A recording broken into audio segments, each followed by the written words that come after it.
To celebrate 3 years on YouTube and as a push to reach 1,000 subscribers, I've got 2 giveaways. The first giveaway is a commemorative plate from Franklin Mint of John Wayne, the Duke. And the second giveaway is a figure of Bebop from Teenage Mutant Ninja Turtles. To win any of these 2, just put in any of my videos, put a comment with either hashtag the Duke or hashtag Bebop. The draw will be done once I've reached 1,000 subscribers, so good luck, and remember, I'm not old, I'm classic. Yay! Roman made it. Yeah, Roman. And barely, by the skin of my teeth. Scramble. Yeah, I've had a busy day, so I literally turned up about 2 minutes before we were due to go live. Oh, good. Okay, so I'm like barely late. Yeah, I like your shirt there, PJ. That's a cool shirt. Yeah, my dread. That's what I was saying. I was at a farm show today, and somebody, I like your t-shirt, so I was chatting away to him, and his friend does Judge Dredd productions of things, webisodes and stuff like that, and he basically says awesome. He's always looking for villains. I must be somebody from the cursed earth. He was looking. Peter reminds me. Did I? Yes, send you the link of that. Because Archer dropped a second one about the Apocalypse War yesterday, and I don't know if I sent you that one or not. Well, I heard today that there's meant to be 2 more Judge Dredd. There's a Judge Dredd film coming out next year. Ooh. Wait, another one? I hadn't heard about it. I think it's Dredd Revelations or something like that. I can't remember. I don't know if it's actually about the start of the Justice. Carl Urban's not mentioned in it. But is it Carl Urban, PJ, or is it animated? What's the? I don't know. As I said, Carl Urban's not in it, so I don't know too much about it. I just heard it's going to be dropping next year. Okay. I thought it was a movie, a TV show. It was coming up, and no, it's meant to be a movie. You know, if they do a series and did a series right, that would be cool. I mean, but the problem is that you never know what you're going to get with any of the major, Netflix, Amazon, whatever. Because sometimes they hit it out of the park, and sometimes they really give you the Rings of Power. You know, it might be really good, like the Wheel of Time or Rings of Power or something, or else it might be really bad with House of the Dragon. You know what I mean? It could be anything. Yeah. And then sometimes they get it really, really, really right and do Cleopatra. Well, absolutely. And manage to get 2 entire nations up in arms against them.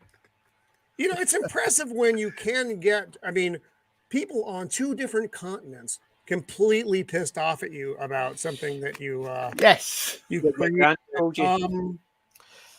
When does this damn thing expire? I just got my driver's license, my new driver's license. It's always very exciting when it's new driver's license time. I get mine every 3 years. I don't know how. Mine is expiring this summer. Oh, there it is. 2028. That's not bad. Normally, I could be dead by then, but that's how many years do you guys get in California? I guess 5. I thought it was longer. I don't know. When a thing says, hey, I thought it was longer though. I thought it was like 8. I think mine is 8 because mine says it was issued in 15 and this is 23. So yeah, it would get 8. Yeah, Colin, it's normally lifetime in it. It's just a case you have to because you didn't used to get the picture. Now doing the picture. Yeah. Whereas because you're diabetic. Yeah, I'm diabetic, so mine's every 3 years. Yeah. I have to. Yeah, I was going to get mine out, but mine's actually.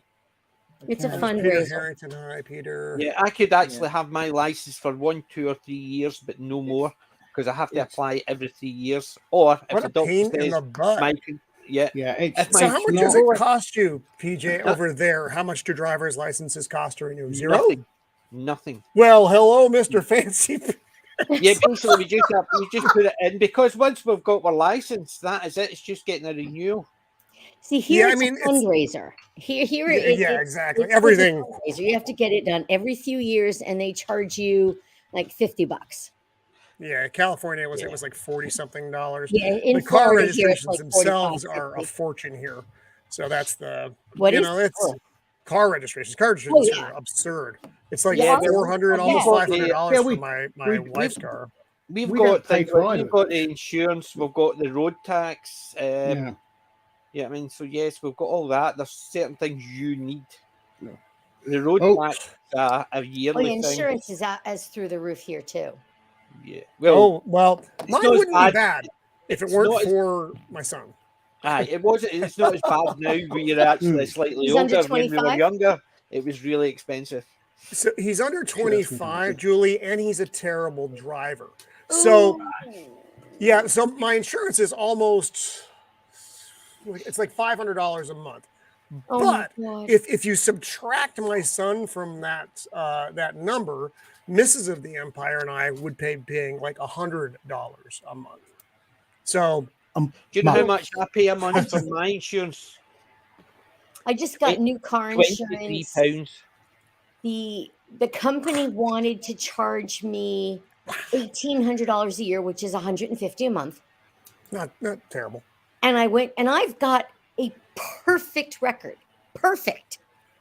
And I went to a new insurance agency and I said, can you do better? And they ended up giving me insurance for $1,000, which is less than $100 a month. Oh, that's nice. Yeah. So when I called the other company to say I wasn't renewing, the guy said, may I ask why? Why? And I said, yeah, you may. You wanted to charge me 1,800 smackers and the new place is only charging me 1,000. And the guy's like, hell, I'd leave too. See, normally what they do over here is we'll match it. No, if you were going to match it, you should have done that before I had to go and check. Well, that's a lot of money to match. I mean, that's a lot, huge difference to match. I'm engaged. It's not really a Twitter war right now. It's a Twitter conversation with someone who I'm completely disagreeing with. But it's cordial at least. But he threw out like, so what do you mean when you say comics have gone woke? And I'm like, you know what woke means. If you don't know what woke means, then we don't really have a lot. We don't have a lot of common ground to talk about. But he's responding, I really don't know what it means. I've seen people say it, but can't back it up with any meaning. Oh God. The conversation is done at this point. I'm trying to use logic with someone who clearly just cannot see the forest for the trees, as they say. The spider one that was in a wheelchair. What was wrong with that? That's completely logical. There you go. That's two within the Spider-Verse. Spider-Woman who was 8 months pregnant. Yeah, that's in the movie, isn't it? Yeah, and Spider. I don't know if it's Spider-Woman or Scarlet Spider or whatever they called it. The Spider-Verse version of it was the girl in the wheelchair. Or the guy with the sticks, remember? Basically swinging webs and he's got his two calipers. Oh, Lord. Yeah, that's cool. So anyway, I guess I'm going to have to be done with this person because I can't. I don't have the energy to maintain this conversation. So I've actually gotten into a couple fights on Twitter recently, which is a little bit weird. I generally don't, but every now and then something just pops up, and I can't not stick my freaking foot in it, and the trap springs, and then I'm there. Yep. And Peter, yes, Echo is deaf. Peter Harrington. Yes. So I understand. I get that. I'm just interested in why the hell would you call someone who's deaf Echo? Maybe it's ironic. I don't know. I was going to say, it sounds like it would be very ironic. Yeah. Basically, see if they wanted to do someone who was deaf and make it a good one. Remember the villain from John Wick 2? No, but I actually don't. I saw the movie. I don't remember. I really don't remember any of the villains from the John Wick movies. I remember a lot of killing and a puppy. It was one or two. It was 2 or 3. It was 2 or 3. It was the one about when he had to pay his marker back by killing the girl in the swimming pool, and our brother was the one that got him to do it, and his henchwoman was deaf. She was doing sign, but they always had subtitles on it. Now, she was a strong, vicious woman you were very scared of because she was just obviously a psycho. But it was done right. She was mute rather than deaf, I suppose. But she had the disability, and it basically worked out into the character because even when she was signing, you could see her getting annoyed and basically doing the signs as obvious as if she was shouting at someone. And it was very well done. But yeah. Now, a blind character being named Echo, you could get because it's almost like echolocation, like exactly. a Batman. Yes. That would make sense. Basically, that's a deaf Daredevil. character being named Echo. It's peculiar. That's what Daredevil is. It's his echolocation. Yeah, that's a big part of his power. Yeah. Yeah. But it makes sense. He's blind, but he's Daredevil. It's a lot. What would you call it? Would you call him Batman? I was about to say exactly. When you think about it, that's exactly what you would expect Batman a Batman character to have. No, the best rip-off of Batman was Batman from The Tick.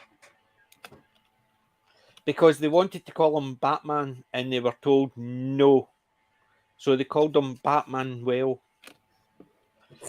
And The Tick, the one with Patrick Warburton is the live-action Tick. The new one, I don't like. I agree. The first one was hilarious. It was really well done. It was so well done. And Patrick Warburton just seemed, he was the Tick. He just superb. Let me guess. Batman Wells' civilian identity was a waiter. No, you're not getting me with that one. Wait, what are you talking about? No. It's nothing to do with basically, Batman was a Mexican superhero. Whereas you had like almost a Wonder Woman. She was Miss Liberty. So right, I remember that. Yeah. Yeah, so you had it took the Tick and it took well-known characters and sort of subverted them. And Batman was the funniest one. The guy who played it, he's actually been in quite a lot, and he's really good. So he was, but the Tick was just, I loved it. Even Arthur was good. I don't know who the fellow who played Arthur was, but he was butterfly suit. Whoa! What just happened? Basically just. I just flicked. It must be my internet again. My internet goes.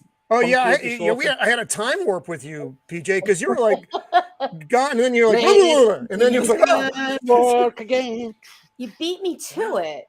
He's like the Flash. Just to jump to the left. And then hear that voice. Not the way we sing. Yeah, basically. That just let him go. Just let him go. Unrecognizable the way we sing. Unrecognizable as a tune, never mind a recognizable tune. In answer to your question, Roman, and anybody else who doesn't know, there was a very, very famous short 12 episode, 2 seasons, 12 episode comedy show called 40 Towers. John Cleese. Very little known show. Very, yeah. Well, and it's set in a hotel in Torquay, yeah. Torquay. No, the only reason I'm doing that one is because it's also cross-referenced in probably the best commentary I've ever seen on people being offended by a movie that they think is religious. Don't mention the war. Exactly. But one of the characters is a Spanish waiter played by English actor Andrew Sachs. Andrew Sachs. Yes. He plays actually German. Wasn't he born in Germany? He may have been. I don't know, but if he was, he was so very young when he came over. You know, but to be honest, Sachs would certainly be German. But basically, he played the man, and the thing was, he was called Manuel, and his English was everything said K, and Basil was always smacking him around the head. Right. So Manuel is quite a well-known character in the UK. In the UK, he was born on April 7th, 1930, in Berlin. Wow. What's I said? I've been thinking about it. Sachs is a would sound more like a German most name. Married men don't know about. Yeah. Oh, no, that's slightly different. Wow. And his wife that's what wasn't pushed born until Sax up. 1960. And just like that, What? A musical instrument? A sax? What were you thinking? What were you thinking? I saw him was in not quartet I with was his stop playing wonderful. musical instruments when I get married. I'm playing them out of tune. that's my soul leaving my body from this. Listen, dad jokes. I know. So, we were on with Father Miller yesterday, and we were talking about both the Pope's Exorcist, which some of us had seen, and the film Nefarious, which I had not yet seen but have now seen.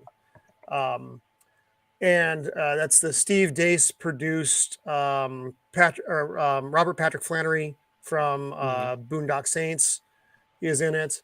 And it's Patrick. Am I getting the name wrong? Forgive I think me. you got it right. If I Pat- based on what I remember, I Flannery. think you got Robert it right. Patrick Someone Flannery? said that name last Sean night. Patrick Flannery. One of the Patrick Flannerys from Boondock Saints. My brain I got puppy brain right now, and I'm mildly scattered 90% of the time because I don't sleep, and it's fine. But How old is the puppy now? he just turned 8 weeks. Yeah, we had a little bit of a misinformation or confusion when we were getting the puppy and didn't ask quite the right question. When will he be ready and when will he be 8 weeks is not the same phrasing. So we got him a skosh early. He's fine. It's not like he's gone feral or become a wild beast. He's good to go. I had to take up where the parents left off and do a little bit more, but that's okay. Yeah, and he's doing really well. He's off to the vet this week for his first, puppy check and all the business. I'm sure he will hate that, and I'm not looking forward to it myself. But Nefarious. I'll say like 95 to 96% of the movie takes place at a table in a prison. It's a conversation between a convicted serial killer who claims to be possessed by a demon and the clinical psychiatrist, psychologist, whichever one it is that actually has board certification, and I don't remember which. I always get them mixed up. Who is supposed to evaluate his sanity so that he either can be executed or won't be executed because he's insane. It's brilliant. It's just from beginning to end, absolutely captivating. It's about a 2-hour film. I completely recommend it. You can't get it on Amazon right now because Amazon, for reasons I can't begin to guess, is being peculiar about it. But you can stream it or rent it on like Vudu or other places. That's where we watched it last night. Was on. So it's not a cinema one then. It was already in the theaters, and it was out. It was a limited release kind of deal because it's basically it's an indie film. So streaming is probably going to be where it gets most of its steam from. Once Amazon opens the doors, although Amazon may be run by a demon, so they may not want to open the doors that wide. But it's a fascinating movie. It's got an R rating, which doesn't make a lot of sense to me. There are no F-bombs in it. There's no nudity in it. You're dealing with some heavy religious themes. And topics that come up in the course of the conversation with the serial killer, but it's not, you don't ever see his killings. You never see any of that stuff. So why the R rating? I don't know. You see far worse in modern horror that gets a PG rating or a PG-13 rating. So in all fairness, you get actually you get worse in things like Star Trek Discovery. You probably that's just the acting. But this, all things being equal, the acting in this was just remarkable. Like I said, it's just a very long conversation. Now it's not single shot, so it's not that kind of deal, but it's a dialogue movie. And it's you really just, you need to see it. The Pope's Exorcist is a very different kind of film. That's, like I said, that's almost comic booky in its presentation. This is not. This is most definitely not. So find it on a streaming service near you. It is called Nefarious. So the question is, if a serial killer gets hungry, will he murder a bowl of cornflakes? Oh, when I think PJ is doing bad, you throw one of those my way, and it becomes suddenly and amazingly worse. Aye. Well, I actually must have heard this a few times. The other question I do wonder is why would you need to exorcise the Pope? You Well, don't. actually, some It's people I know who are Catholics have said that might not necessarily be such a question after all. Well, that movie is kind of peculiar, also. Aside from the name, which is a little bit the Pope's wonky. exorcism. Why would you need to exorcise the Pope? You don't. He works directly for the Pope. Again, it's not a great name. But so the main character in that film, the exorcist himself, whose name is escaping me, and I'm sure everybody knows it but me, is a real guy, or was a real guy. He has passed. But the Pope they use in the film isn't a real Pope. It's a made-up Pope, but the real chief exorcist of the Vatican. So it's like this weird meshing of fiction and reality. I suppose it is because maybe he had a job to make sure things didn't happen, but they don't want to put a real person in as it happened to imply that. But the exorcist himself was the real dude. You could have an exorcist on staff for somewhere, and his job is to make sure nothing happens. But they make a movie about him and then have him doing an exorcist on someone just because he's employed to do something. He did stuff all the time. He actually he had tons of books. There's a very good documentary made about the guy who's, I'll have to find the name because it's going to kill me, and I'm gonna just it's stuck right here and I can't get rid of it. Pope exorcist, here we go. Father Gabriel. And it won't expand out the word. Oh, come on, work with me just a little bit here, IMDb. Kelly, you see a good Maggie Smith movie? We've talked about it before, and it was Keeping Mum. I bought it because you guys recommended it. Haven't watched it yet. Oh, you still need to watch it. Maggie Smith. Well, Maggie Smith is, she's one of those people who's good in everything. Even if the movie itself is crap, she's not. That's true. But Rowan Atkinson, Maggie Smith are just superb in it. Patrick Swayze's in it as well. Yes. It is a good movie. It's not a belly laugh movie, but it's a good fun movie. So it is. Have you got his name yet, Rowan? I may be becoming possessed myself. So sorry. Anyway, I found the name. It's Father Gabriel Amroth was the dude. Yeah. The popes he served under was PJ2 and then Benedict. And then he passed under Benedict. I didn't realize my offspring was one of them. Not that PJ. So in Nefarious, it's Sean Patrick Flannery. I wanted to say Robert. I don't know why. PJ or John P. I think I was making Robert Patrick, the actor, and then throwing a Flannery on there for reasons that my brain could probably explain that don't make any sense. So again, Sean Patrick Flannery from Boondock Saints, which was brilliant. Boondock Saints 2, not so much. Oh, you know what I discovered today? I'm going like 12 different directions here, and I apologize for that. On Amazon right now, you can watch Barney Miller. They put Barney Miller on Amazon. I love Barney Miller. I've got Barney Miller. So I have. Barney Miller is okay. I actually used to date a New York City detective, and he told me that the most accurate cop show is Barney Miller. Because, excuse me, unlike most cop shows, Barney Miller showed you the real life squalor of a police station. Now the bookings, the admin portion of it, they're not getting promoted.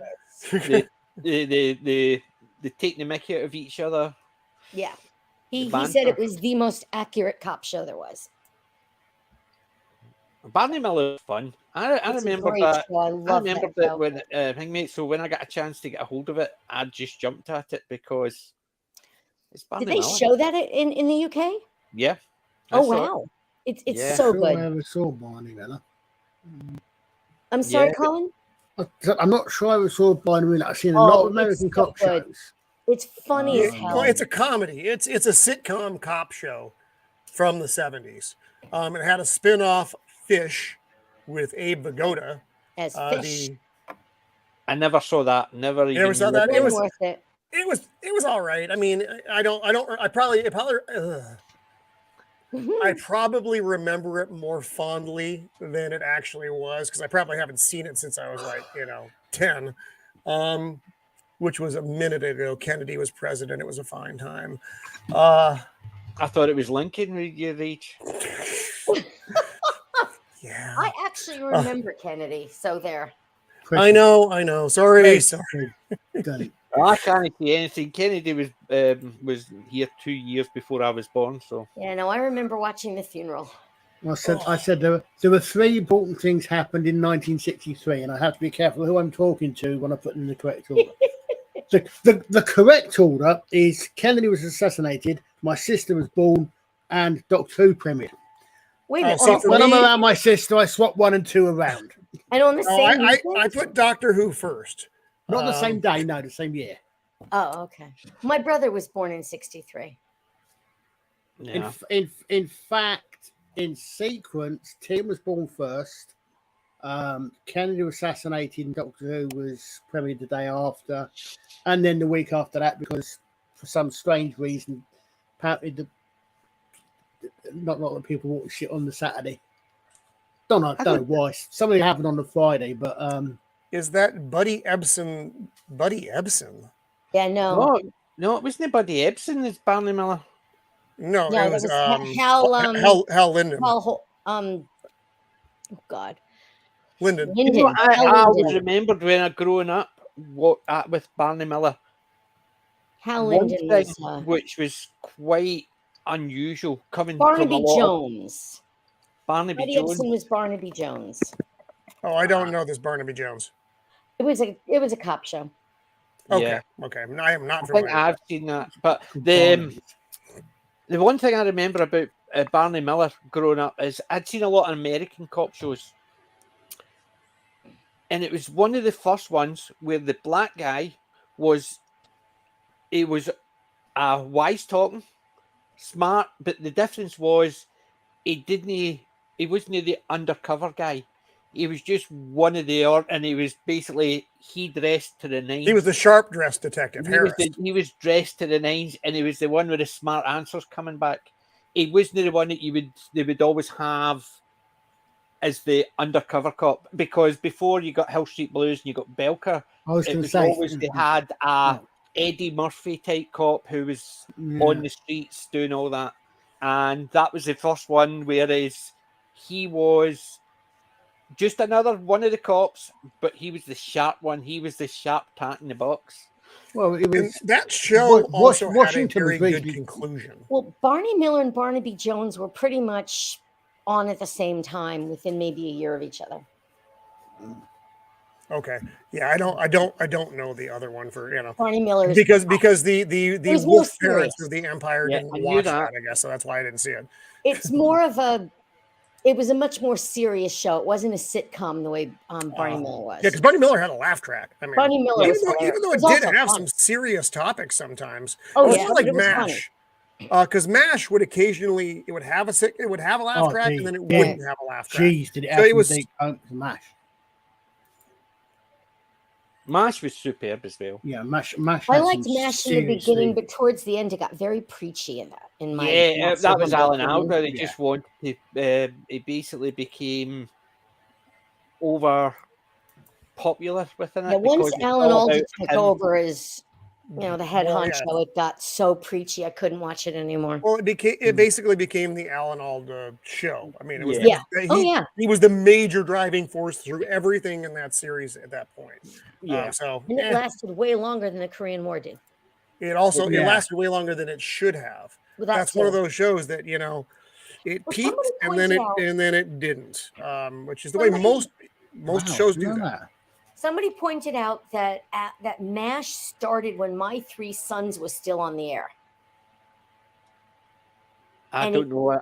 My Three Sons. And it ended in the 80s. My Three Sons was a very much a 60s sitcom. Fred McMurray was in it. He was the widowed father of 3 sons. And after the first season, the oldest son, the actor decided to leave. So they had him adopt a 3rd son. So it was still My Three Sons. It was entertaining. It wasn't anything groundbreaking, but it was a product of its time, and showing just how long MASH had been on the air. It just show how long it had been on the air. It ran from September 1972 to February 1983. Yep, that's a long run. And how long did they record for its finale? Watched by the highest number of. It was the most watched show in history at that point. Yeah. So, but I really like MASH. I've got MASH as well. Oh, MASH is fun. And yes, the early stuff is far superior. That's interesting. What? There was a 1983 to 85 series called After MASH. Yeah, with Harry Moore and James. I've not seen that, but I do remember I read a lot of the MASH books. I've got After MASH. There was also a spin-off called one episode called Walter. It was not good. It was not good. Basically, it was Radar as a policeman. Oh god. Yeah, it was not good. Radar was in it, Jamie Farr was in it, and Father Mulcahy was in it, if I remember correctly. That was After MASH. Yeah, that's what I'm saying. That was after. Yeah, because Jamie Farr and his wife Sun-Yi was in it. And After MASH was okay. It wasn't. The second season was a lot worse because they just basically messed it around. But it was not bad. Walter was bad. So was Hello Larry. Well, that's interesting because apparently. What was Hello Larry? Hello Larry was the show that McLean Stevenson left MASH for. Yeah, that's right. That's why they killed him off because they killed him off. He thought he would. But then again, people actually have got bad things to say about McLean Stevenson, saying he was a bit big for his boots. He reckoned he was far more popular than he was, so that's why he left. But that was unfair because he was actually in line to get a big talk show after one of the big talk show hosts was due to leave, and he was in line to take over. Yeah, well, and then they decided not to go. Yeah, it didn't happen. So basically, he was in line for that big promotion, as it were. And then they effectively went, "Oh, sorry." So he turned down a lot of stuff because he was getting this, and it basically just didn't help him. Did you guys get Night Court? We got bits and pieces. I had seen it, but it wasn't something. Okay, because that's another hilarious show. Yeah, that was good. They resurrected that. I don't know that it's still on. Terrible reviews. No. The new one is supposed to be really, really terrible. And Jim the Viking. So I haven't bothered with it. To be honest, I would say, and I'm trying to think of any one of these that I have watched. Anytime they try to do a resurrection of one of these programs, a remake of a show that from the 70s or 80s or even the 90s at this point, I don't bother. We talked about it a couple of weeks ago with Magnum PI. It's been on for 5 years. The remake. I didn't even realize it existed. I didn't know there was a remake. Mrs. of the Empire was joking when she showed me the thing. She's like, "Did you know about this?" I'm like, "No." And I looked up. I didn't even know there was a remake. It's been on for 5 years. Oh my god, who knew? Hawaii Five-O as well. I don't know that who these to me was rubbish. I remember never saw the new one Hawaii Five-O. The remake. I didn't watch. I think the remake was absolute junk. The original was far superior. I have a real hard time with these things. That's like Quantum Leap. I don't know if that's still on. The remake of Quantum Leap. I don't know if they're still on because I don't watch regular network stuff in general. Yeah. Same. Do you know I was watching? When I say Ghostbusters, I'm not talking about the classic Ghostbusters. Oh. I'm talking about the original Ghostbusters. Feeling There awkward. was a TV show when Ghostbusters was being made. Dan Aykroyd had it as Ghost Breakers, Ghost Stoppers, because he'd written it based on old horror movies, like the Ghost and Abbott and Costello and stuff like that, the horror movie type things, and they were called. It was originally called Ghost Stoppers, but they went through a few names, and there was one name they stuck on, Ghostbusters. But 10 years prior to that, there was a TV show called Ghostbusters, and the other Paramount. See the two guys that were in F Troop. Larry Storch and Forrest Tucker. Yes, the two of them were in Ghostbusters with a guy in an ape suit. And they were the original Ghostbusters. 15 episodes, and it was on at the same time as ISIS. The Adventures of ISIS. It was the round about the same time when they did Shazam. It was the same company that did all three of them, but they focused on ISIS and got rid of Ghostbusters. Although I've got F Troop as well. It's superb. But one of the great shows. Yeah, well, they focused on ISIS. Thought that was going to be the big thing, even though they told them that. Was that the one that was cartoon? Yes. No, it was live action. Same as Shazam. And then this Ghostbusters was live action. That was the one that they reckoned if it continued on, it would go to syndication.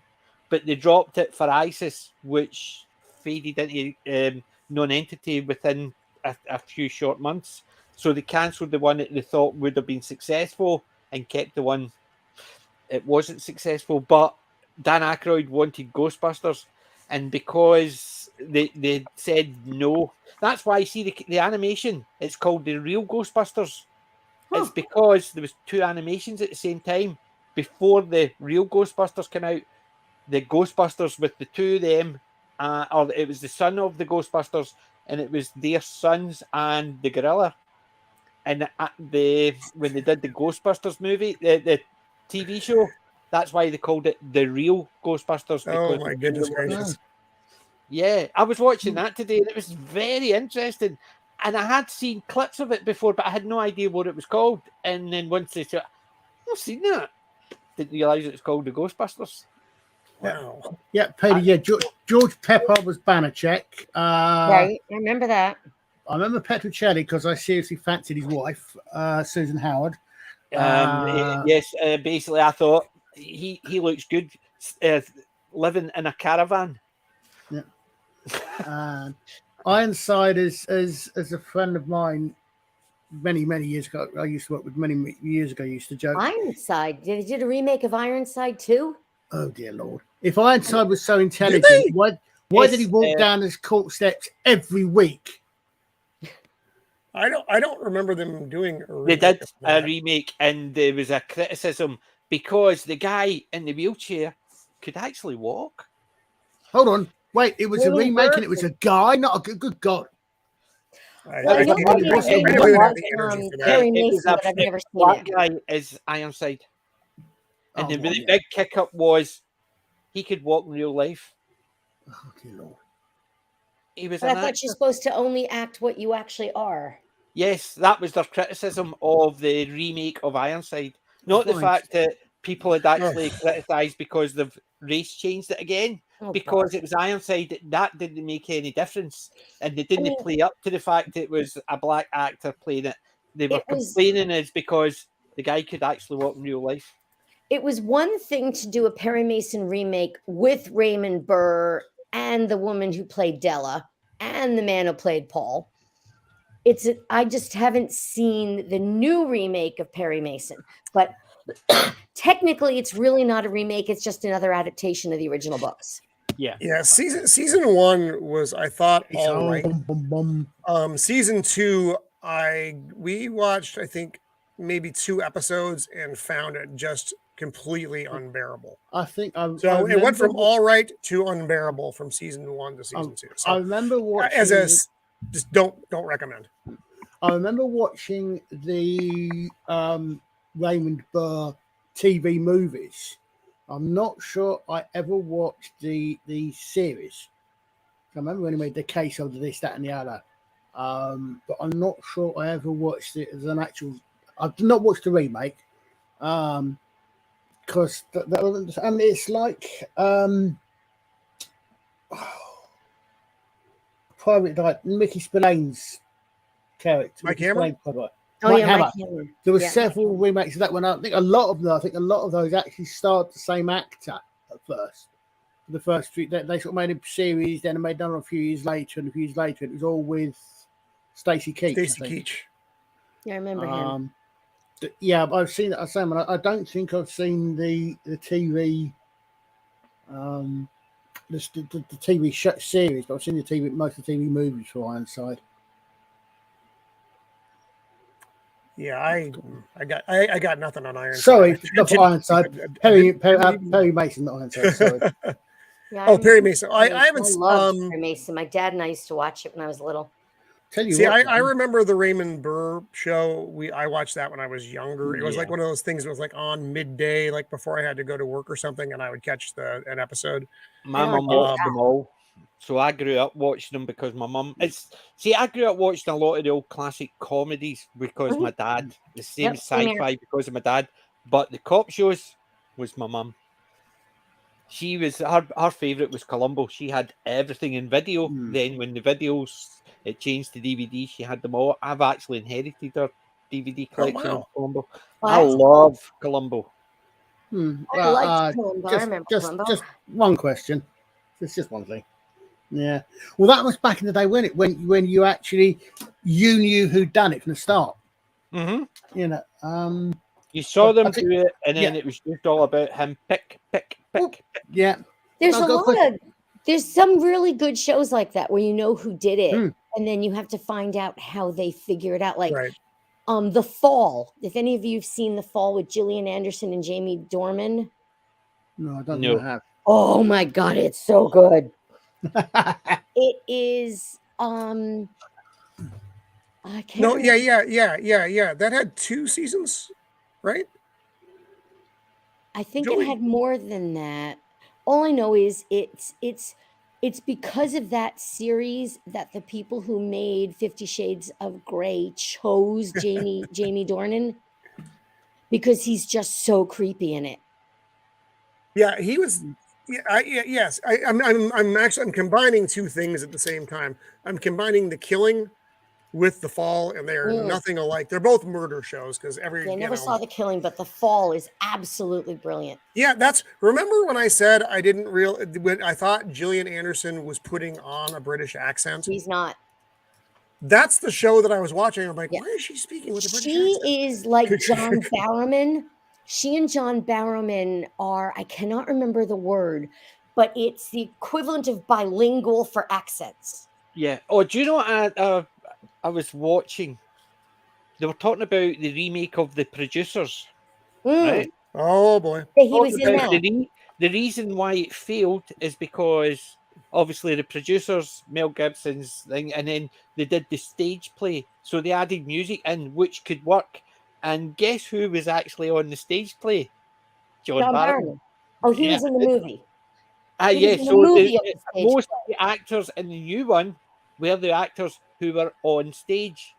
Wow. And they filmed it as if it was an on-stage thing, and that's why it didn't work, because they would leave pauses for the audience because it was actors who were stage actors. So they were expecting there were certain points they would leave it for an audience laugh, and it was just and that's why awkward.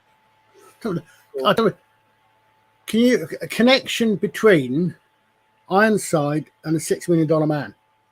Oh God! Both of them had leg problems. more interesting one than that, and I'll actually go on to Mission Impossible as well. Ironside's assistant, female assistant, was the love interest. Was the love interest in the original $6 Million Man movie, and she was one of the female roles in season 4 or 5 Mission Impossible. Barbara Anderson. It's a real deep dive there, Colin. Hey, it's a blonde. What do you expect? She's a blonde. But no, she was in that. She was in the original, the TV movie of the $6 Million Man, the pilot, which is the TV movie of. He did. I forgot. Cyborg. Cyborg was the original book.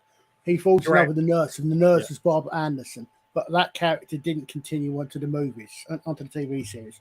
And she was one of the several female leads in Mission Impossible, along with the absolutely gorgeous Leslie Ann Warren. So Barbara Bain leaving, they had some younger women as lead actresses, shall we say, in Mission Impossible, and Barbara Bain and Martin Landau left. The $6 Million Man is an interesting one, just in general, because the movie was just so different than when the series, actually just started being the series. The movie, I thought it was a lot more interesting, frankly. And then they went into, the normal, superhero-y type stuff that he was doing. I thought the movie was fascinating. One of my first action men was Steve Austin, where you could look through the eye. Yeah, man, I had that one. On the back. I was actually watching a couple of 3 days ago. I caught a video, reasonably recent video, retrospective on the $6 Million Man. I mean, I've got all three in their original 1970s prints of all three of the original Martin and Cady novels, and he wrote another one simply called Cyborg 4 a while later, and I've got that as an ebook, but I've not read that one. But there were three. They couldn't make the $6 Million Man today. They wouldn't even get his toe. Exactly. So the $6 billion man. Right. That's for inflation. Well, I was about to say I'm genuinely surprised they didn't remake it, but they did. But of course, this being the 2020s, they remade the Bionic Woman instead of the Bionic Man. Yeah, and it was one episode, and it was dire. Was it only one episode? It was a pilot, and it didn't pick up. It's the same as they did a pilot for Knight Rider, and it didn't go anywhere. Oh, I don't even remember them trying to bring that back, PJ. I'm glad it wasn't like I said, there's no point in doing this stuff. Do you know what it was? It was a Mustang that could change color and shape. Oh dear. Okay, that's too much. I remember they made it too much. I remember. I think there was a short that actually went to a series, but I remember the lead was Michael's son. And Hasselhoff came back, and the mother was whichever of the two women it was that was in more series, because they swapped the second. If I remember right, they swapped the female engineer back in the 70s. Female engineer. See, we did have women in STEM. But they swapped that actress out for another actress, and she came back. And I think the actress that went away and came back, that character, if I remember correctly, Bonnie, I think was Bonnie, was apparently she and Michael got together and had a kid, and that was the character that was in the. So I remember seeing the part. I don't remember seeing any more of the rest, but I think that Night Rider 2000 might be the one I'm thinking of, Ray. But I think that was. I think that went to a short-lived series. I'm not sure. It might not. Maybe it was a pilot only. I'm not sure. Only saw the pilot. Knight Rider 2000. That's the one. But I must admit, I recently about Evel Knievel. Mm-hmm. My brother was setting up Evel. We used to stay in tenements, so we used to stay 3 up, but there was 2 sets of steps to get to the first floor, and we were 3 up. And my brother was so we had the wire guardrail round it. So we used to play on the stairs, and he was setting it up. But instead of setting it up sideways, he'd set it up so Evel Knievel would bounce into the barrier. And he twisted it that much. It went over the barrier, down 3 flights, and just went exploded. Was it the motorcycle, PJ? Yes, the motorcycle. Yeah, I had the stunt car. It was the same principle, setup, but it was the stunt car. Yeah, the motorcycle just went right over the fence. You know. Woo! Ryan. We used to get into trouble because we would actually be at the top of the fourth lights. We were action men. We were at the parachutes, throwing them off, hoping the parachute actually opened. Yeah, because they didn't always. It wasn't a great parachute. No, I know. A couple of our friends actually putting the leg. I had an Action Man parachute, just with the handkerchief parachute. Yeah. No, we had the one with the big box that you could actually the big plastic pack, right? And it didn't always hold. No, it did So not. what you would do is you would take the parachute out and hold it, and then throw it and hope it would open up. Because if you did it with the and hoping it would actually pop open, didn't always. No, well, I had a GI Joe with that parachute stuck in a tree for about a year. And then I went out one day in the lawn, and there he was again. He come down finally. I mean, he'd lost probably his beard and his hair at that point, because if you remember, they didn't do well with water. So he looked like he'd come out of the camps. It wasn't good. I felt bad for him. A lot of time in a tree. A lot of time in a tree. Yeah, I loved the Action Man. Basically, I had the Scout car, and my brother had the German half track. A couple of our friends had the helicopter and the Jeep. Ooh. So we used to make tents and stuff for them. We had fun. But did your Action Man ever come up against a giant robot? No, he came up against Steve Austin. Oh. Do you not remember that in Tom Baker's first episode? There's a bit where there's supposed to be a tank, and it's an Action Man tank. No, I can't actually remember that one.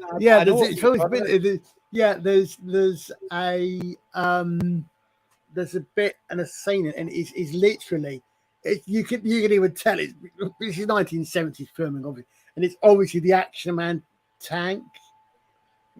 Yeah, Peter. Yes, I'm not sure. I think it was the Simpsons did it, but the joke was it was called Night Boat, and the joke was the bad is getting away. They're going around. And the boat and Michael comes out and says, "It's all right. There's a culvert we can catch them." And the boat goes, "There's always a culvert, or a river, or a canal." The convenience because it could be in a boat. But I just remember that one particular bit from it. But I think it was a Simpsons. I'm sure it's cartoon, but it might because I don't think it was. I must admit, I've not heard the Night Boat. It was a piss take in one episode. It wasn't a series. I know. I've not even heard pretty much for that one particular scene. You know. Oh, PJ, I want to share this here.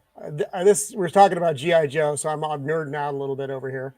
I don't have any. I'm not going to dox myself over here, am I? Probably. Always a danger when you're sharing stuff. It's like, oh, hey, look, there's my address and my phone number. Fantastic. Yeah. Here, I'm going to do the share screen here. This thing that I'm going to share once my computer decides there we go. Yes, hide. So check this thing out, dude. I had this thing. Wow. This thing was so friggin' cool. Yeah. It opened up, and it was like, wow, got the radar and everything on top. Unit. Now, I'm looking for him. Where is he? There he's there. Look.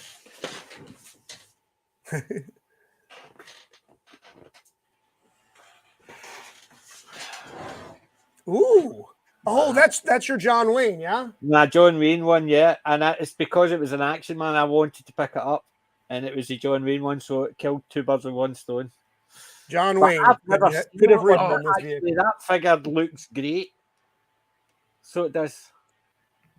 So that's the thing. Like I said, that to me, I found that at a church sale or something like that, and it was just the bomb.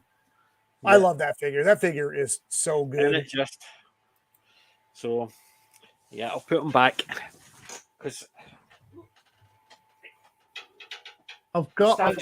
he stands down at the bottom with Ash. So the two of them can actually keep. The two of them are about the same size, so him and Ash are the same size. I found so the Lifeboat clip on YouTube. It's about just an hour and 1 minute, 18 seconds. An hour and 18 minutes. Aye, well, why don't we watch that then? Colin I found don't a know if you movie want- for us. I don't know if you want to risk sharing it or not. Well, we can actually, Yeah, as long as we pause it and we talk about Okay. it. because I know if I do this, okay, because I know I've done this before. I'll let you know, because I did this before and it came in and I didn't realise it was going to actually come in. Okay, hold on. Is that showing? Nope, nothing. Yep. Oh, okay. Why is it not coming up yet? It's I'm paused at the moment. yeah, but right, that's it there. Okay. Of course, been on that one. Okay. We now return to Nightboat, the crime-solving boat. Faster, Nightboat. Is the sound coming up? Yes, it's quiet, but yes. Okay. Was that a Simpsons clip? Yeah. We gotta catch those starfish poachers. You don't have to yell, Michael. I'm all around you. Oh no, they're headed for land.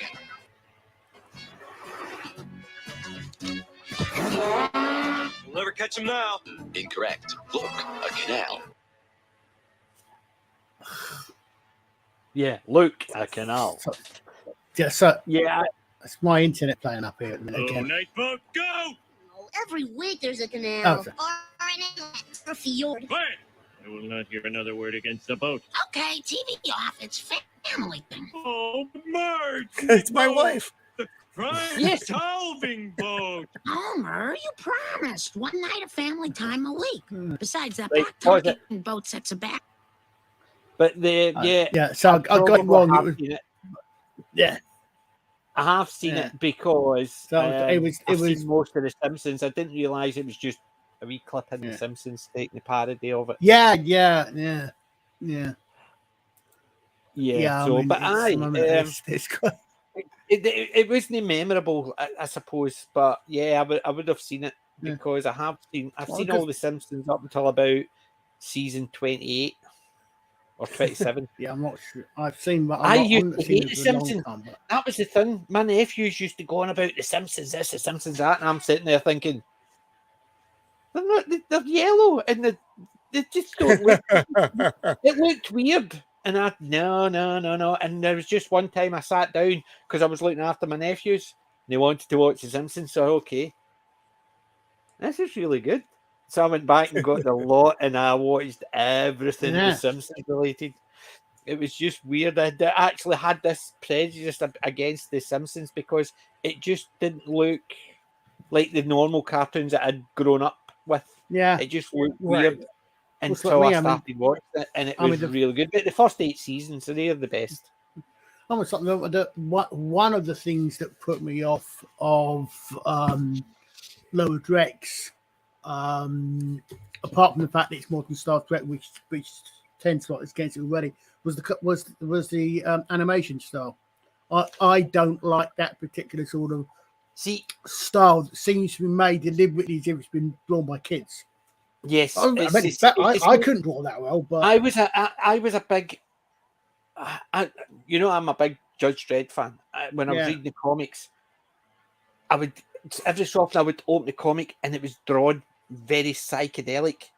And Yeah. all I did was skip past the story, didn't even read it, because as soon as I turned the page, and depending on the art style, if it was very psychedelic looking, skip the pages. Didn't read the story. I just didn't care.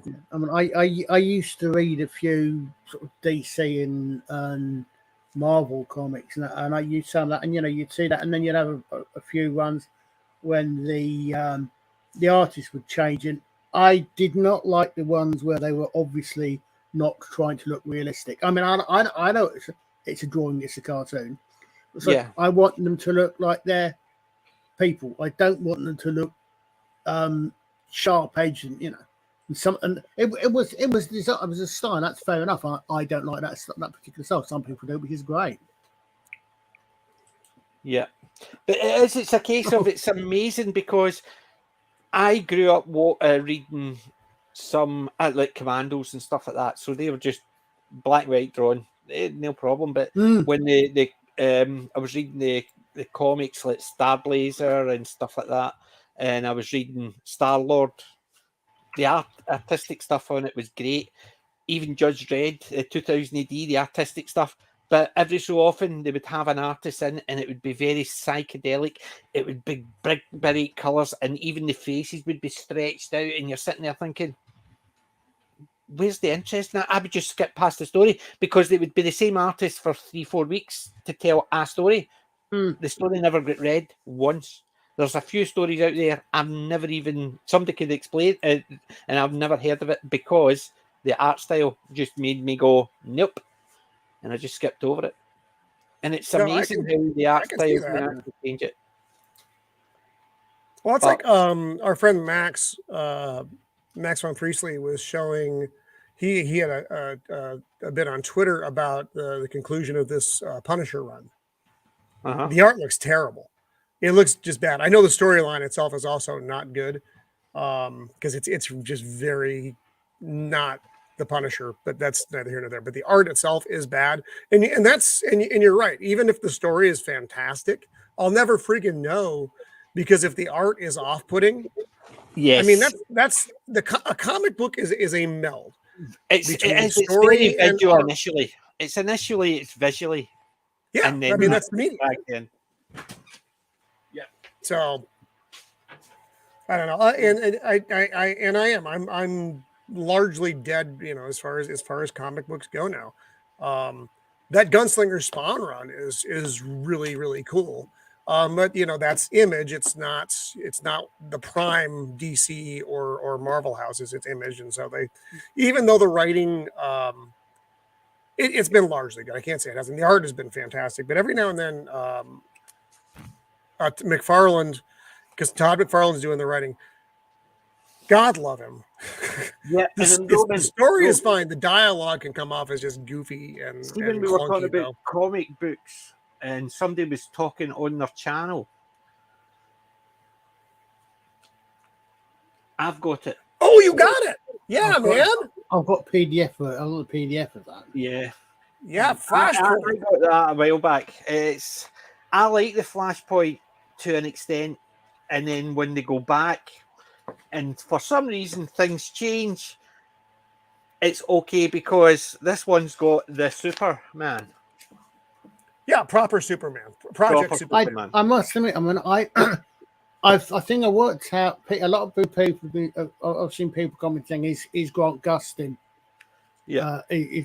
No, he's not. But the thing is, if I remember right, DC, unlike Marvel, DC's TV shows have always been separate from the cinema universe. But also, and back when I was still watching The Flash and the Arrowverse, they did Flashpoint. I'd not heard of Flashpoint at the time. They actually did it in the series, in the show.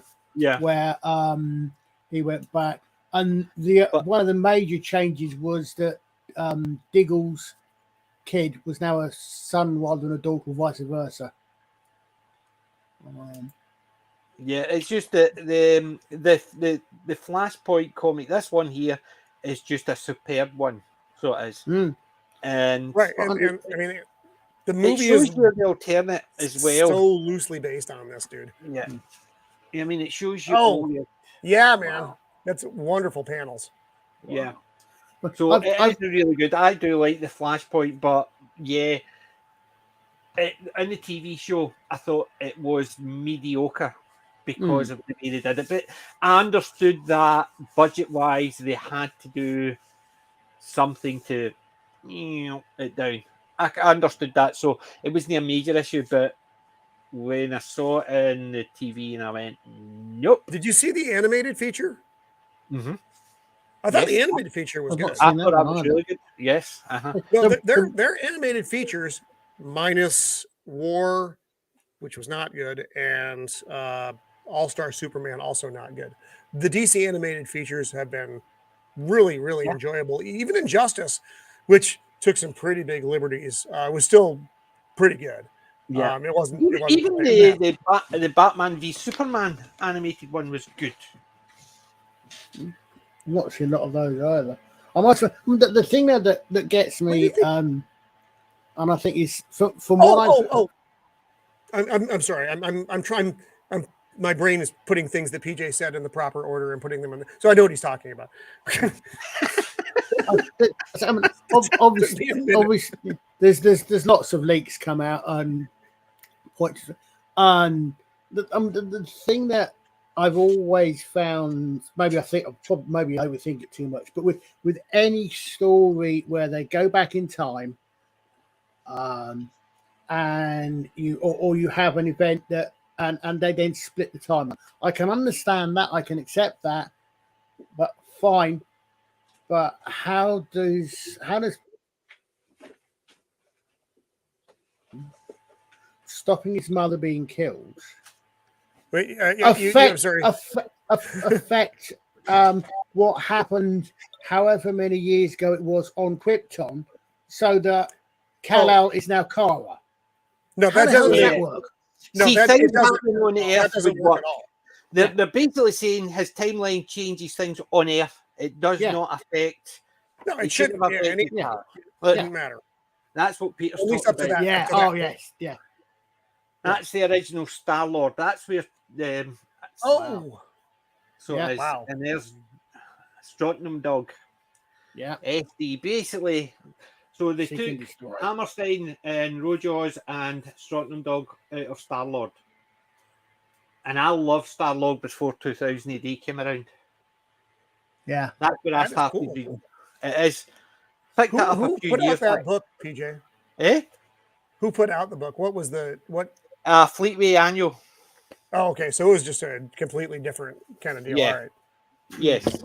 So Star-Lord was out around before 2000 AD.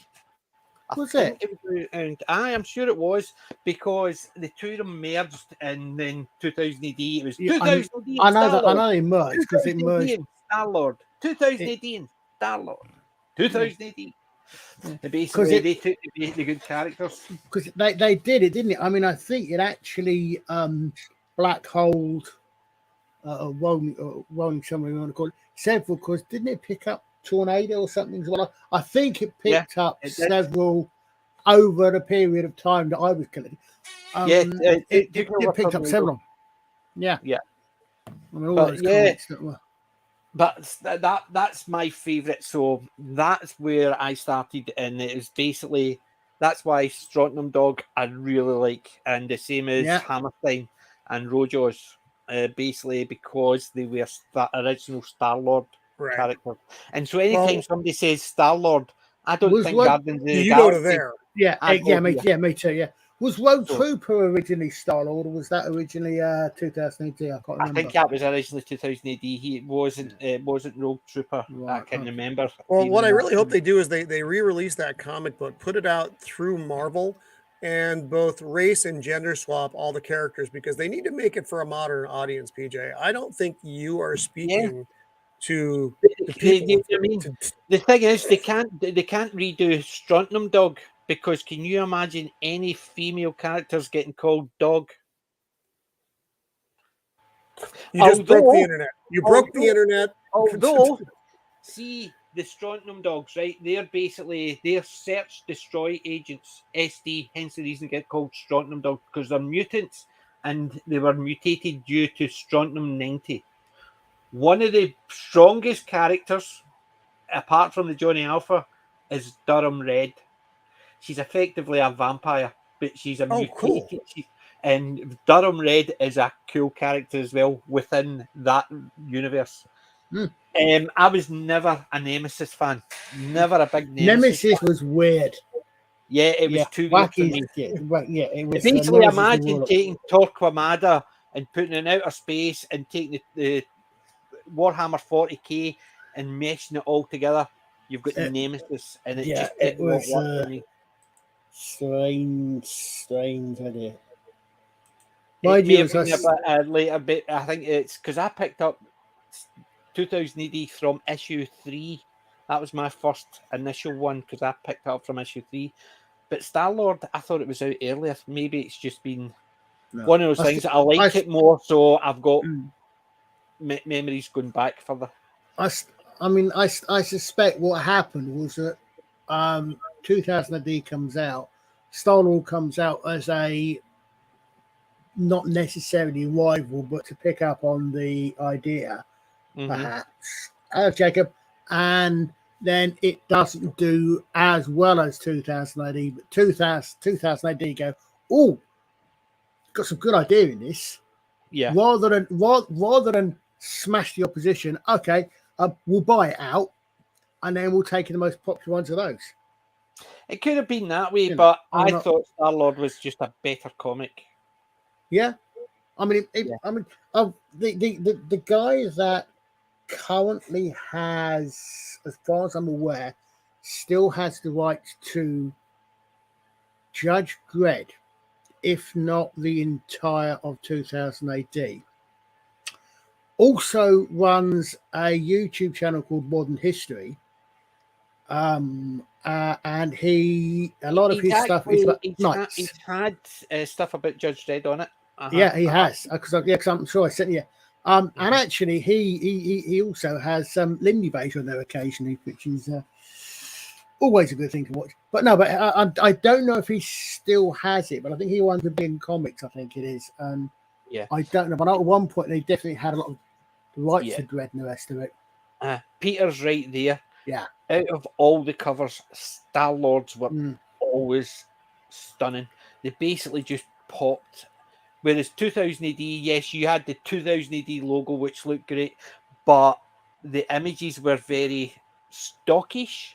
They looked good. Don't get me wrong, they looked good, but there was nothing exceptional. Whereas you looking at the comic racks, you could pick it up and go, I'm getting this based on the cover. The rest of it was unimportant. Based on the cover, you could go, I'm picking this up. And that's why I picked up Star-Lord initially. It is the covers just jumped out and goes, me. And that was it. So now I can see that. Totally. How much? Because you're right. It's a visual medium, man. That's what grabs you first. Well, I started that was when I started reading comics. See, when I was in school, I was quite illiterate. I basically learned to read because I read comics. Couldn't read the words. Reading the comics, reading the pictures, and then just basically putting my own story into the pictures. So the pictures were telling me what was happening, and I was making it up. And because I was enjoying it, when anytime I was in school, I had to learn because I wanted to find out what was happening on the page rather than what I was seeing. Because I would just look at the panels. It was very visual, and it basically helped me learn to read because that's what I wanted to do. I wanted to find out what the stories that were fascinating to me were actually about. PJ, do you remember that? Do you remember that really famous story when Johnny Alpha protested climate change? Yeah, it stood there with a plaque. Yeah, when Judge Dredd had a gay relationship with Judge Caligula, because that's what they do now. Yeah, that's the thing. See, the thing is, so strange, so fast. Yeah, but the problem is, they used to have weird stories, right? Yes. Judge Caligula, right? Obviously, the Caligula was based on the Roman Empire. What would happen if you had Caligula as a futuristic ruler? So they had a Judge Cal, who got basically the chief judge. And anyway, crazy. So instead of having a horse as his thing, he had a fish. So one of the judges had to carry a fish round, and it had Judge Fish, and it was the assistant chief judge. And one of the judges had a wee bit of a spot of dirt on his uniform, so he had to walk about in a pair of boxer shorts with love hearts on them. And it was weird.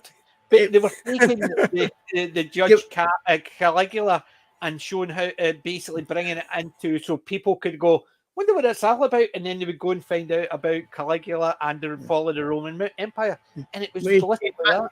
I suspect, thinking about it, especially given what I've just finished rewatched the last episode of this afternoon, I suspect it was probably not based not merely on the Roman Empire, I 2000 suspect, AD was a year and a bit old. It's a year and a bit older than Star-Lord.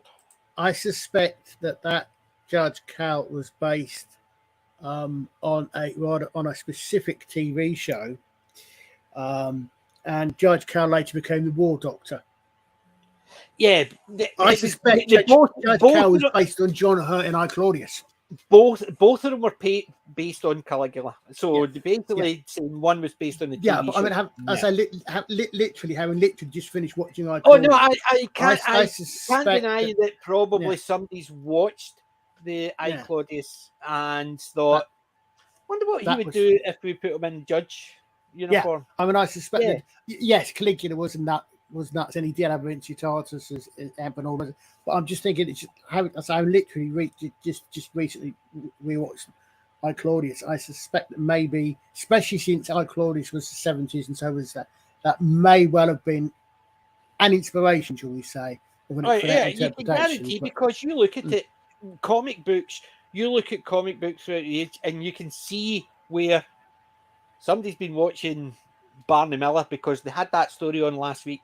Somebody's been watching the $6 Million Man because they had that story on last week. What they've done is thought, so we'll take that, but we'll change it and do that. So instead of the Hulk fighting a bear, we'll have Judge Dredd fighting a gorilla, or we'll have Strontium Dog fighting a robot ape and stuff like that. So you can see where they've taken bits of stories and they've used it. I think that it's the same idea. What is artistic theft, or what is inspired by? Yeah. Yeah, I mean, because everything's inspired. Just think about it. Somebody says to you, write a story. They say, right, what about Don't Care? You'd be sitting there going, Then you might have thought, that was actually, you're sitting watching something and suddenly you write a story which has got based on that. It's not a rip-off of it. It's just a story that based on a similar aspect of it. You look at comic books. The comic books I picked up last year was this the Spirit. It's a Dick Turpin one. It's basically it is based on a haunted house. You can see this where they took the haunted house because it was a myth of this mansion. It used to be a friary. So they've taken that and put it into a Dick Turpin story. And it's based on but they're visual medium, so it's a case of they get an idea and think, how could we twist it with Judge Dredd, or how can we twist it with Well, I mean, you've got a series that goes on that long, and it's every week. I mean, okay, so there's stories for several episodes, obviously. You've got to have. I mean, you're going to get inspiration from somewhere, and even if you don't get conscious inspiration, you're going to get paranoid. You're going to obviously something similar to that before, because there are only so many different stories you can tell, basically. Yeah, well, they say there's only 7 stories out there, and every story is just a retelling of those 7. Don't ask me what the 7 are, but one of them the hero's journey. I mean, you have your hero's journey type stories, and that's most of your good stories. The original Captain America story, and Star Wars, Luke Skywalker. Yeah, it's the hero's journey. Your villains are different, but you still have a heavy villain, and it's you can in every hero's journey you should be able to find certain parallels. What he has to overcome, to become the hero the ultimate hero that he is. What parts of the quest that he has to pick up, all the bits and pieces. The 7 trials of Hercules. The original hero's journey. Well, a very ancient hero's journey, shall we say? Yeah. Well, I mean, this is the thing is that why I think one of the main reasons why the Mary Sue type character does not work is because they do not have the hero's journey. What I find particularly need a hero. But what I find particularly ironic, do you notice when you see You got this with Captain Morgan, a hero, and the rest of it. Okay. I would like to introduce you guys and you guys and whatever you identify as, to the Greek character hero. She, the original hero that we get the word from, was, as I recall correctly, a female character. So hero is a female word. So the first we now call heroes refers to heroes and heroine. The original hero, I think, was a Greek female in Greek legend. I don't think she actually was the hero of the legend, probably. But I mean, reminds me of some. I was going to say, I don't want to talk about the cop shows and the rest of it. The other thing about journeys and the rest of it is, I remember there was an epic. I remember there was some fuss at the time. There was an episode of Petrocelli, I think, and it was the only episode he lost, and there was a lot of fuss about it because he didn't actually win. And if I remember right, at the risk of spoiling a 40, 50-year-old show, it was to do with his client was one of twins, and he ended up saying it could be the other twin, and it wasn't. It was his client. But I remember there was a lot of fuss at the time at the fact that the guy running the show, the main character show, could actually lose a case. Yeah. I was just looking up. The Apocalypse War is as usually. Art of the Archcast just did a two-parter on the Apocalypse War. 2000 AD Star Pinup, Star Lord. That looks, that's very reminiscent of like Flash Gordon style stuff. I love it. I was actually going to say Liberace. But that's basically the start of the Apocalypse War. That's Blockmania. Yeah. No, but hold that one up again, PJ, because no, the Stoller one again. No, because I mean,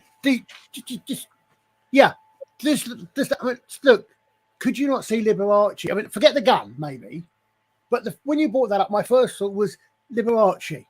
There's a flamboyant. Now we know your proclivities. I saw Dan Dare more than Star Lord.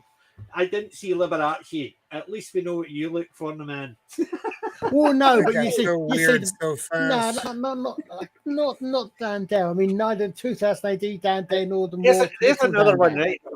Right, look, that's the one about Max Headroom. But the reason I like this one is see if we turn it round. Look what it's advertising. It's Superman. Why Nick O'Teen is a weed. Oh, basically anti-smoking. Oh, and that's is a really that is pun. November 1981.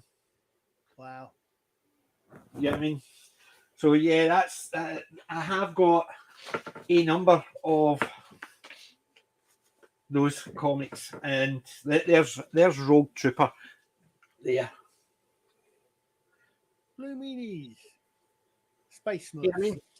Advertising chewing gum, the gunfighter, Gunfighter. Hubba Bubba. Hubba Bubba. Oh my god.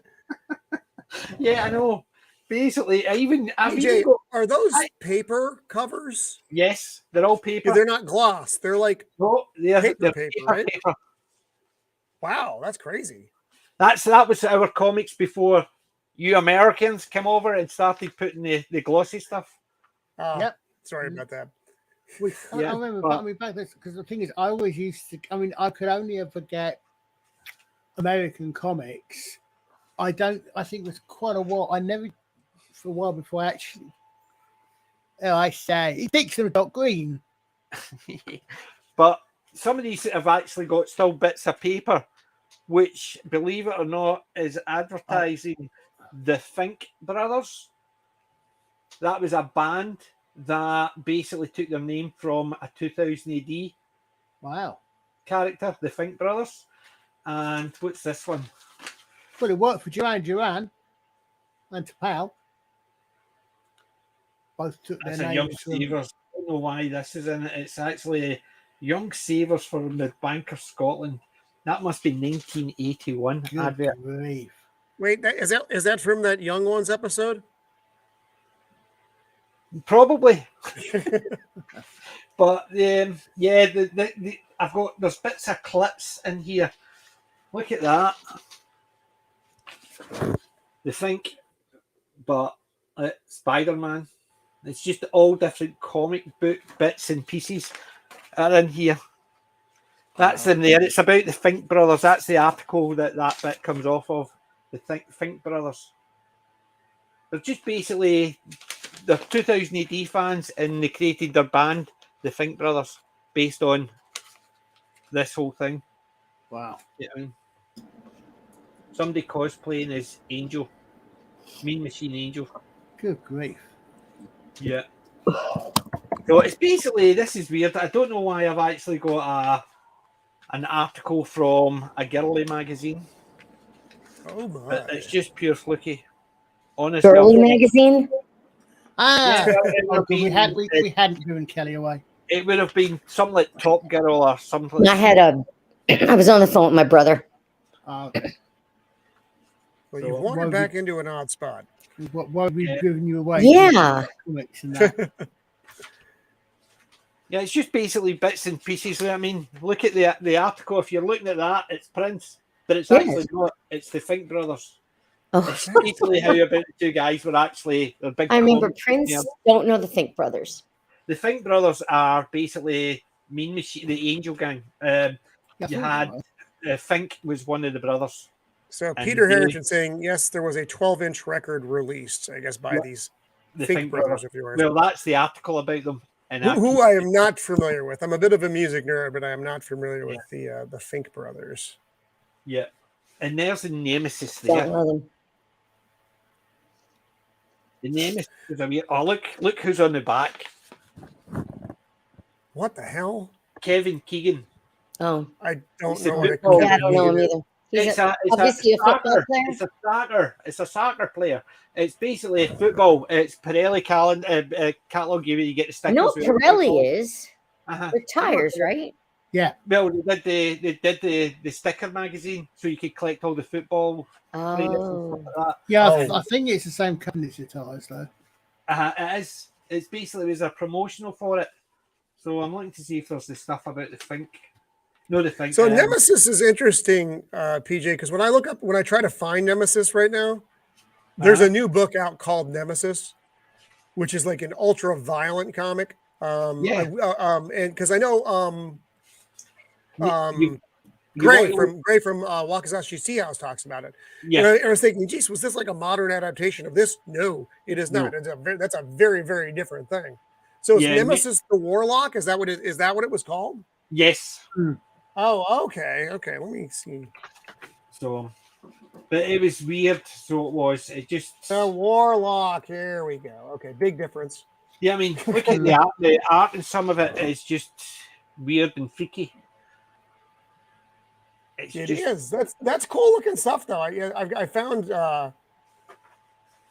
Yeah, I mean, there's quite a bit on here. Honestly, it looks like it's. So, what was do you remember what the premise of this was? No, I was never a great Nemesis fan. Okay. It was almost like the Inquisition. The humans were the baddies in it, and they treated all aliens as the outsiders, and that's where it was coming down that route. So the Nemesis, the Warlock, was the resistance against the ultra nationalist fascist forces. But basically, it was like taking 2000 AD, the Imperium. No, the 2000. Sorry, Warhammer 40k, the Imperium, and the different races. It was not seen as all humans are the Nazis and. Warlock is. So he's not human. This Nemesis. He's not. No, it's I found what I think is. I hope it's a good picture of him. Am I sharing information again? Yes, I am. Here's Roman doxing himself. Oh God damn it! Sorry. Okay, so I don't have my information up here now. Okay, because I know I like to share my information, and people want to find me. I mean, people want to find the Roman. And I wish they would not. So share, and So I don't know what this thing is on the side, but that's somebody's interpretation of the Warlock. It's very close to it, yes. That's pretty neat looking. See the nose? Just imagine it coming away out. Is this from that?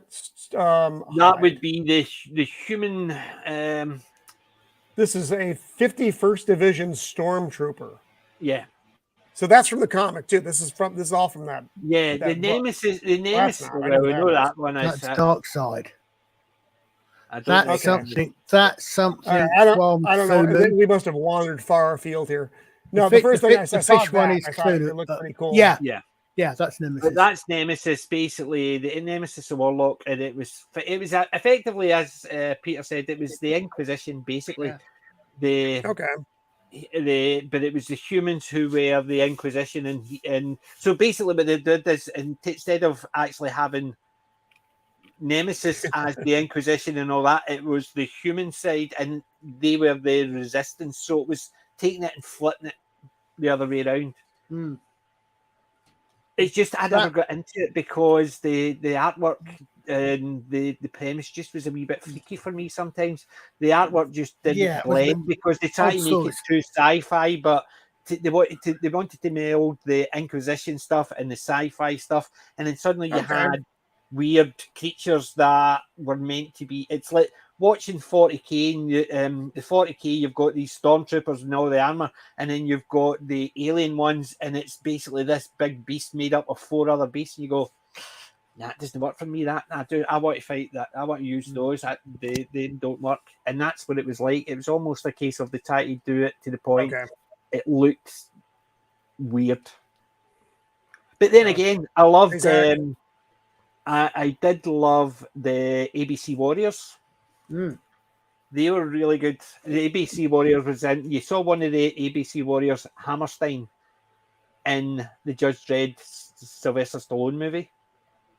So you did. I can never remember. Did ABC Warriors come chronologically up?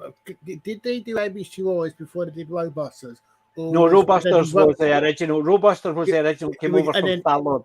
Yeah, and then they went back, and ABC they went Warriors back, and is where they, I thought ABC Warriors Hammerstein was. It's basically Hammerstein's war stories. Oh, here we go. Here we go. I found a page that has all the stuff you're talking about here. Because Robusters was basically Thunderbirds with robots. Yeah, Robusters was great. Megaquake. I saw somebody that actually did a 3D print of a Megaquake, and it looked amazing. I want it.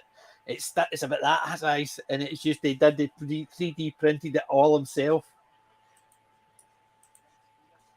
Yeah, that's the ABC Warriors. So you've got Mongo, you've got Joe Pineapple, you've got Nemesis, basically Hammerstein is at the back.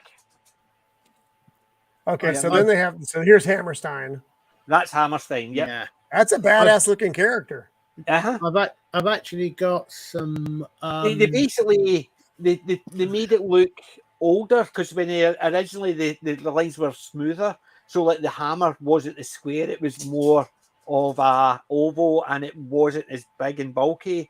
And the armor was sort of smoother into the skin when it was original, and then when they went back to make it for the ABC Warriors, they went back, trying to imply going back in time, it looked a bit more rustic. Okay. So, yeah. So they're all robots. Yes, they're all robots. There's a number of spin-offs. There's 2 or 3 novels, Robusters novels. Oh, sorry, ABC Warriors novels. There's a couple of. I've got quite a lot, but I've found a load of them. Yeah. And see the big enormous robot. You can get that, but it's about £400. Ooh, that's to get the figure. Wow! It just looks amazing, but nah, I can't afford that type of money. No. You probably got to spend about as much again on paint to paint it these days. Oh no, this is a completely assembled, painted and done, ready to go. Oh, right. That's why you're paying the £400. But new. And I never liked Halo Jones or Ace Trucking Company. I vaguely remember both of them. Either of those. I Halo Jones, I vaguely remember. Halo Jones, I would prefer Sam Slade. I mean, again, Halo Jones again. If I remember right, is one I think where I wasn't a fan of the art style from what I remember of it. Yeah. Yeah, I remember Sam Slade. Ace Trucking was okay. It was more alien comic strip comic. It was okay, but it just never actually. It never got me. It did. Whereas I preferred Sam Slade with his boss who'd been turned into a baby, stoning about with an nappy and a big stogie in his mouth. He's got this female robot who carried him around, all right, tits and stuff like that. It was basically, it was weird. And then Sam had these wee robot assistant, which was on his belt, which was a wee female robot who was in love with Sam. And it was weird, but I liked Sam. But it's the same idea as I liked the early stuff as well. The Volgans was about the Russian, but not Russian. The Volgans, they were called, attacking across Europe. And I think that's episode 1 or 2. That was one of the very early ones. Bill, what was his name? Bill Tanner. Bill Tanner. He had a shotgun. That was the only piece of weapon he had, a shotgun. Taking him on. He was the resistance. Yeah. Then you had Mac 1. It was basically the $6 million man. Yeah. Yeah, Mac 1. Somebody could run fast. Flesh, which told us why the Flesh dinosaurs was superb. They went back in time to harvest dinosaurs because of meat. And that's why the dinosaurs died out. Nothing to do with it wasn't to do with that. It's just basically they were over harvested. Nothing to do with that. Flesh, Old One Eye was a Tyrannosaurus Rex female, and they basically tried to kill it by sticking a stun rod into its brain to fry it, but it went in its eye and it just made it mad. And every time it saw humans, it just wanted to kill them. So you would see it running in and just going, tune people in half. You see bits of bodies flying in the comic. And we were sitting there, 12-year-old, going, yes, yes. All these people getting eaten. It was great. The cowboys riding dinosaurs. It was fun. Oh, yeah, it was, yeah. And in fact, they came back and then they brought it back, and it was, wasn't it One Eye's son was Satan of Satan, what it was, actually made it into Judge Dredd, I think, at one point. Probably, yeah. But the stuff they actually used to do were absolutely amazing. So it was. And was it? Well, one of the you cut it again. On the Third Future Shocks ones. I mean, I remember one. I think I was talking about it a while ago, but I remember one where there's a guy goes again talking about time travel and changing. There's a guy goes back in time. I think he went back to observe the dinosaurs, possibly, but he steps on a butterfly. He don't step off the track. He steps off the track, steps off on a butterfly, and when he comes back to the present, everybody around him is no longer human. They're much more ape-like. And the last shot is him about to take his helmet off. So you never know if he's turned into an ape or if he's still human. Yeah. Some really clever ideas. Future Shocks. But there was something else I was going to say. What was it? It was something I saw. I can't even remember. It's literally gone. But do you know what we'll do? Pick of the week? We'll pick of the week. Yeah, Sounds good. Pick of the week. So who wants to go first?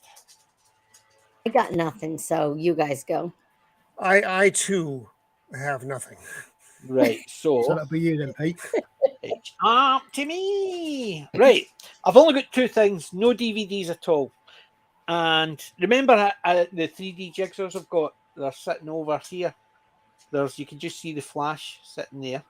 3D jigsaws. Well, I decided to pick up another one. And I picked up the Green Lantern. Oh, I love Hal Jordan. Yeah, the only other one I want to get, you can get the Aquaman, don't like it. You can get Cyborg, don't like it. The only other one apart from this one I want to get is Batman. and the only Batman they had was clear. So they do the range in all clear jigsaw pieces. So it's That's just interesting. like light green for that one, light orange for Superman, light yellow. Would you stop it? He's having a fit. Oh, not funny. That became not funny immediately. Oh boy. Oh, He's having one of these wee fits. Oh, buddy. no. Poor buddy. So it's what happens because basically he's normally sitting with my wife at the moment, but she's away, so I'm on my Todd. So obviously I wasn't paying him enough attention before he started. But that's what I picked. I picked up that, right. You just sit there. We'll come off shortly. So with that, and the only other thing I picked up, Roman, was Predator. Oh, is this the clear one? Oh, you got it. Yeah, man. So I picked up. I just That is cool. It is. It's really cool. So I'm going to put it back. One of these days I'll get through and do all my box openings because, as I said, I've been that busy. I've still got all the stuff from April sitting there unboxed, still boxed. Wow. I've not had a chance to box them. So we'll need to actually be shutting down shortly because I need to take care of the wee man. He'll be like this for a couple of hours, but as long as it's here. He's more important than chit-chatting with us. Yeah, but he's saying me, so what I'll do is I'll just bounce the camera and that way I can look after him. Basically, if I hold on to him, he's not too bad. He basically calms down a lot quicker.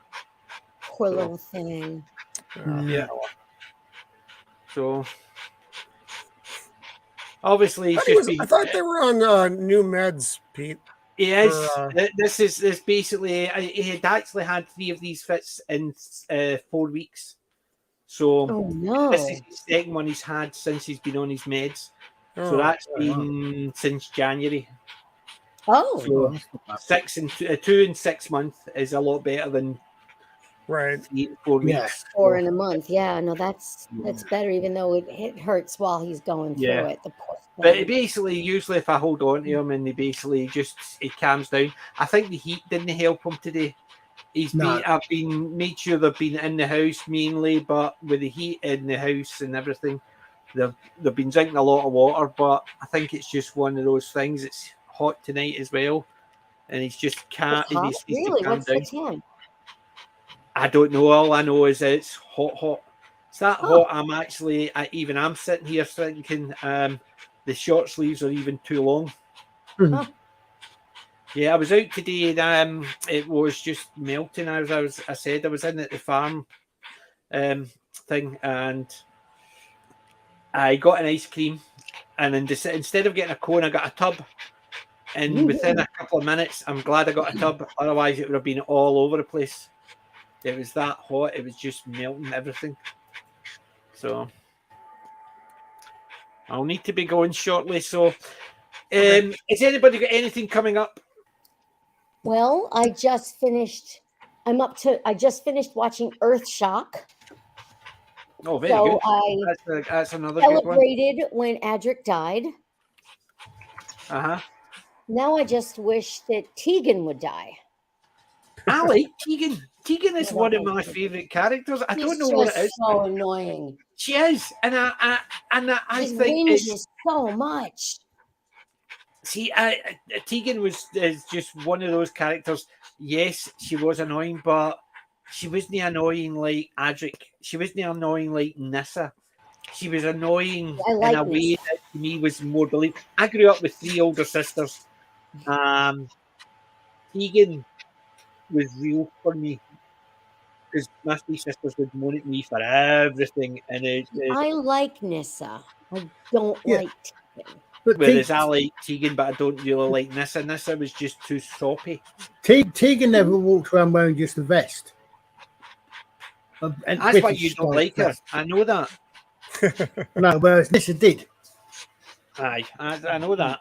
But I think the last episode, Tegan with me was feisty. I liked her feisty Tegan, so she was. She won't stop whinging about needing to get to Heathrow. I mean, if I had the choice between being an air hostess or whatever they called it in 1981. Yeah, an air hostess. Yeah, The or hostess with the mostess. traveling around space and time, and I could come back 15 minutes earlier than when I left. I know what I would take. Yeah, initially, but if they can never guarantee where you're going to land next, and you don't know what's going to eat you next, I think I would be actually saying, "Take me back, take me back, take me back now." Being a stewardess isn't exactly a piece of cake. Oh, I know, but no matter how annoying the passengers are, they're not going to actually eat you. You never know. I don't know. I don't know if you've seen some of the flights coming out of Chicago. Yeah, yes, exactly. I have seen it. Was it a 2000 AD comic where they had the plane that fell into another universe? No, it flew into the Bermuda Triangle. Oh, what? Is that what I'm thinking about? You went up and you got this savage, and they reckon that actually it was all happening, but we're back. It would have gone back at the same instant. Yeah, basically they landed on an island which was no longer there, so they'd gone back in time. So everything that happened in the Bermuda Triangle basically was a time thing, and it took them back in time. Yeah, I'm not sure. So I remember the only thing I remember is that there was the hero was some sort of semi-savage guy who walked around looking like Tarzan, and the main monsters didn't have legs or something. I can't remember off the top, that's the only picture I've got in mind of it. So I'm not sure if it was a 2000 AD one or not. I think it was a 2000. If it was, I think it was initially a Future Shocks one, and it expanded into a story because I think it started with where they were in the Bermuda Triangle flying in, and then suddenly a pterodactyl flies past the window.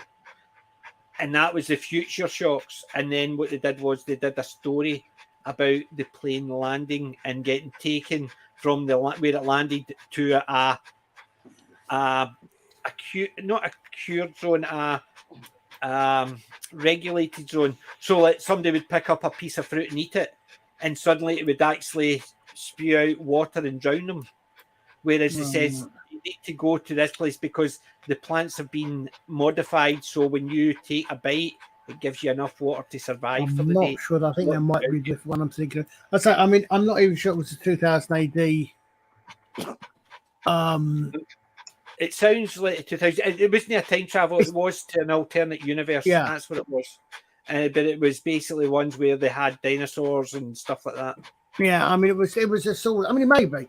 I mean, it was the sort of thing that that they would have certainly the sort of thing they would have done.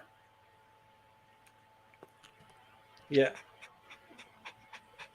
Yeah, it's very similar to the Fantastic Journey, but it was basically they flew into the Bermuda Triangle and through a warp, and it took them to an alternate world, and it's meant to be back in time. So there was dinosaurs, but the plants grew out and they were wild, and so if you took a bite of one, it basically released all the liquid and drowned you. You had to go. They took you to a human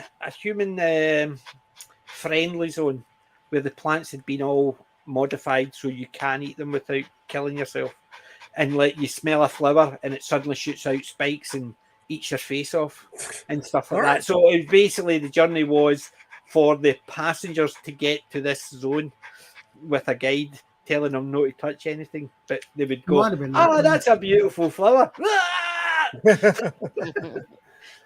So yeah, but so anybody got anything else coming up? We go ahead, Colin.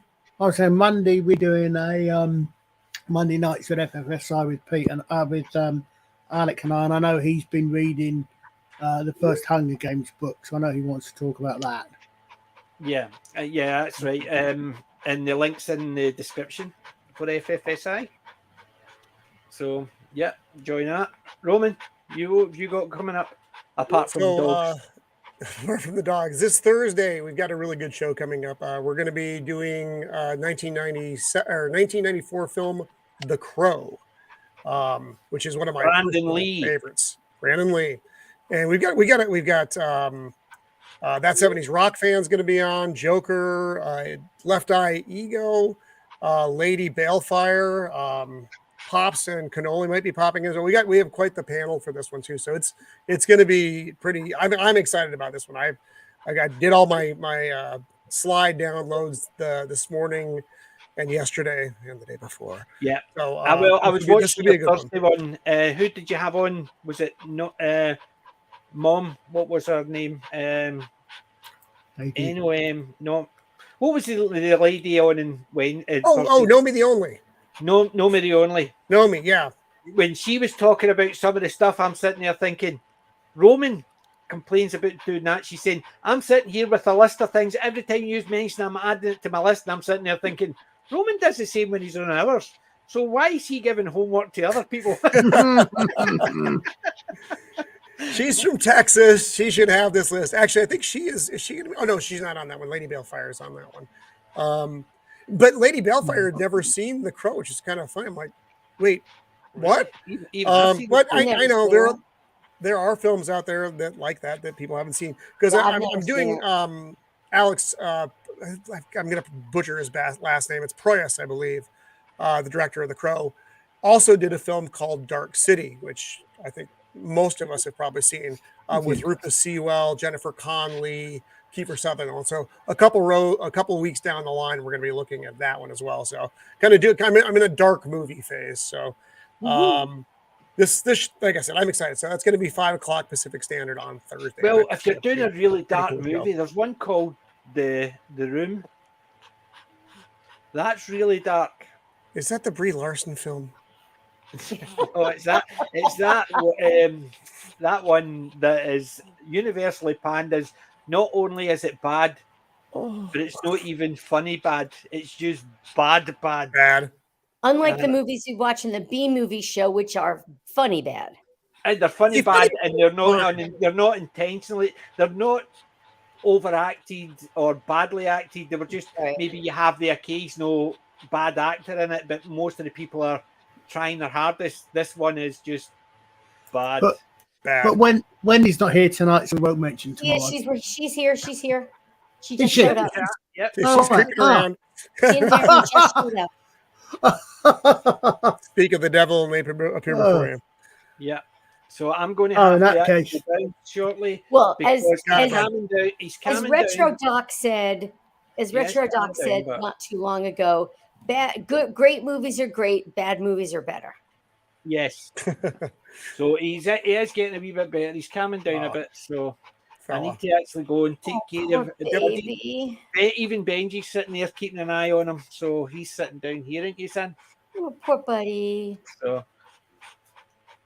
it's happened a couple of times when basically he's not been getting attention paid to him. I think he's just, the heat gets to him and something just goes, he gets a brain fart and that's what sets him off. Yeah, I didn't realize you guys were having a heat wave. Yeah. So I'm off on holiday next week, which is great. So we're away. Nice. Me and the wife and the two dogs are going to a log cabin. So we are. Oh, excellent. And we're basically, the weather's meant to be really nice. So the two of them will be out for lots of walks with me, because they don't get out a lot. Benji can't go out for walks because he doesn't like other dogs, because it's a log cabin in the middle of nowhere. He can go for a nice long walk. So he can. Because Benji, if he sees another dog, basically, I've had him in a harness and a collar, and he's managed to get out of both of them. When he saw another dog, he wiggles that much, he just basically wiggles out of his stuff. And if he gets out, we'll shout at him, he'll come back. Whereas if he gets off, we shout at him, he goes, "No, catch me." He basically just looks at you as if to say, "Chase me, come on, chase me." The only time I can get him back is if a neighbour or somebody sees him and goes, "Here, you want a biscuit?" And he'll go, "Oh, a stranger runs up to him." And they pick him up and hand him back to me. He'll not come anywhere near me. He'll just stand there waiting for me to chase him. And if I don't chase him, he'll just stand and watch me. Well, speaking of dogs, have any of you ever watched the YouTube channel Olive and Mabel? No, I don't recognize. Oh, you must.